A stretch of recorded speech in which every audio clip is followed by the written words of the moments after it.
Consumerization of IT is one of the big trends that we're seeing.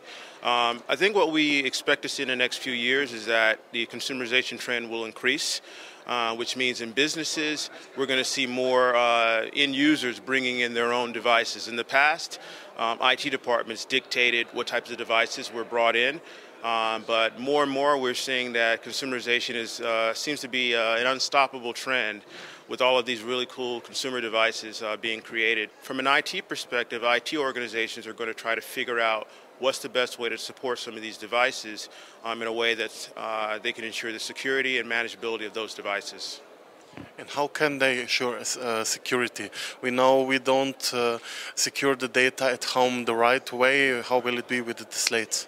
Yeah, so I think it's going to be a combination of different technologies. So virtualization allows, to a certain extent, to abstract away some of the data and the applications away from the device.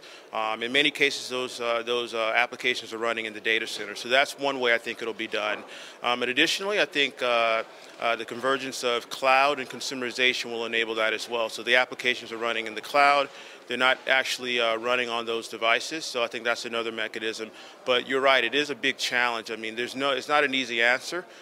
Even some of those different mechanisms involve some complexities. So I think right now what we see is that IT organizations are still grappling, still struggling with this. And over the next couple of years, I think companies like Microsoft will offer solutions to enable that. Would you put all your personal data in the cloud, or is it still too unsecure? It depends on the business. I mean, so I think what we're seeing is that big businesses will probably be moved much more slowly around moving their data, moving their applications to the cloud. Big businesses, they have legacy technology implementations. The shift from that legacy in-house stored applications to the cloud is going to take them a while. Smaller businesses, I think we'll see them moving to the cloud much more quickly.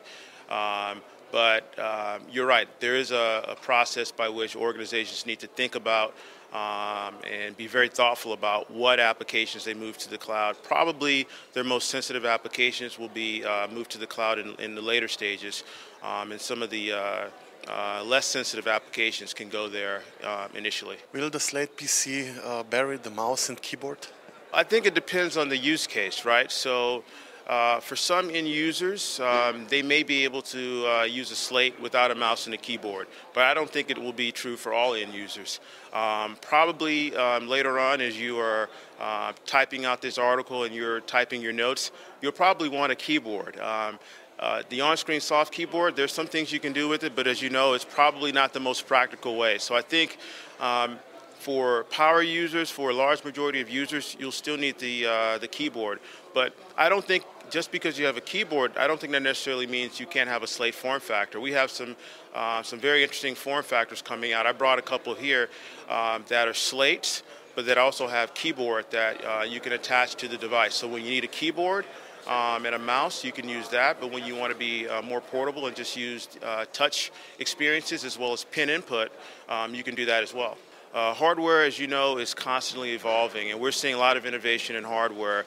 Just to give you a few examples, so there's innovations in chipsets. So a lot of the slates that are coming to market running Windows 7 are being built around a chipset from Intel called the Oak Trail chipset.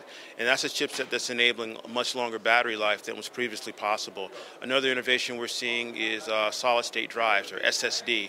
And so these solid-state drives are built around flash memories, which means they're much quicker, they boot faster, they wake from sleep instantly. So those are some examples of some hardware innovations that are coming to market that are really ideal for Slate form factors. How do you spend your free time, with the gadgets or without them?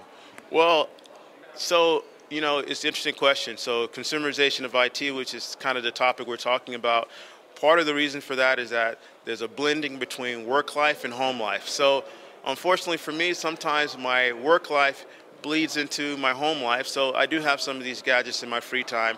I try not to spend all of my time using those gadgets. I have other interests and other hobbies. So it's a good point. So to answer your question directly, I'd say that a good amount of my time, my free time, is spent using some of these gadgets. I love technology. I love consumer technology as well as enterprise technology, so that is one of my hobbies. But I think it's good to have some other hobbies as well.